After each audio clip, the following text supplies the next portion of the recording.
টানা ২ সপ্তাহ ধরে ইরানে মার্কিন বিমান হামলার পর হঠাৎ করেই তা সাময়িক বন্ধ রয়েছে। ওয়াশিংটন দাবি করছে তারা কূটনীতিকে সুযোগ দিচ্ছে, কিন্তু বাস্তবে হরমুজ প্রণালীতে দুই দেশের শক্তিমত্তা প্রদর্শনী আর অবরুদ্ধ নৌপথ বিশ্ব অর্থনৈতিক নিরাপত্তাকে এক চরম অনিশ্চয়তার মুখে ঠেলে দিয়েছে, এমনটাই উঠে এসেছে আল জাজিরার এক প্রতিবেদনে।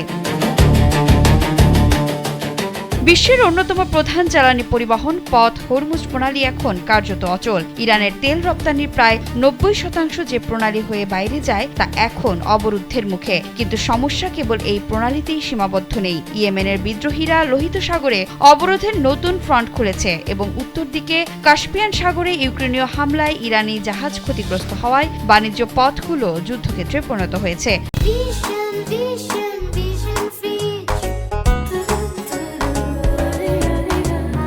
যুক্তরাষ্ট্রের সামরিক কমান্ড বেশ কিছু বাণিজ্য তরীকে তাদের অবরোধের আওতায় ঘুরিয়ে দিয়েছে এবং নৌসেনারা সরাসরি কপ্টার থেকে নেমে ইরানি তেলবাহী জাহাজে অভিযান চালাচ্ছে। অন্যদিকে তেহরানও দিনে একাধিক জাহাজকে পিছু হটতে বাধ্য করে কঠোর বার্তা দিচ্ছে যে তারা কোনো চাপের মুখে নতি স্বীকার করবে না।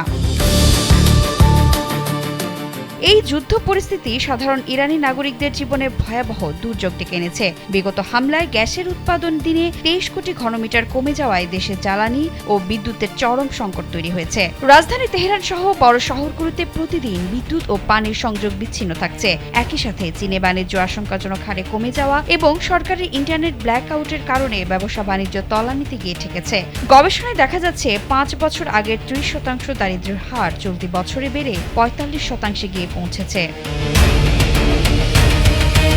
তবে সাম্প্রতিক সময়ে উত্তেজনা কিছুটা প্রশমিত হওয়ার লক্ষণ দেখা যাচ্ছে। ওমানের মধ্যস্থতায় তেহরান ও ওয়াশিংটনের মধ্যে আলোচনা কিছুটা ইতিবাচক দিকে মোড় নেয়। গত ২ দিন ধরে আমেরিকা কোনো নতুন বোমাবর্ষণ করেনি, আর ইরানও তাদের পাল্টা হামলা স্থগিত রেখেছে। রাষ্ট্রসংঘে মার্কিন দূত মাইক ওয়াটস জানিয়েছেন প্রেসিডেন্ট ডোনাল্ড ট্রাম্প কূটনীতিকে কিছু স্পেস বা সুযোগ দিতে চান। বিশ্লেষকদের মতে যুদ্ধ বন্ধের এই সুযোগ যদি কাজে না লাগানো যায় তবে বিশ্ব অর্থনীতিতে যে ধাক্কা আসবে তা সামাল দেয়া অসম্ভব হয়ে পড়বে।